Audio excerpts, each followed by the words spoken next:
চট্টা Kalipur সুবেদ Ali girls high school বিদ্যালয়ে বর্তমানে প্রায় 1800 ছাত্রী পঠনরত, যাদের পাঠদানের দায়িত্বে রয়েছেন 28 জন শিক্ষিকা।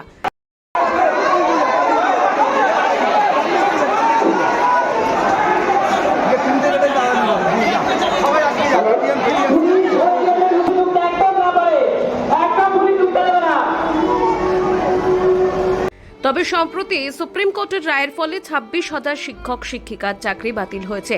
আর সেই তালিকার মধ্যে চট্টা কালিকাপুর সুবেদ আলী গার্লস হাই স্কুলের 7 জন শিক্ষিকার নামও রয়েছে।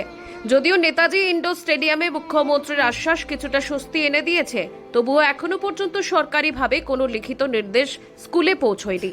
ফলে সংশ্লিষ্ট শিক্ষিকারা এখনো কর্মস্থলে যোগদান করতে পারেননি। আপনাদের কারো চাকরি হয়নি বলে বুঝতে পারছেন না।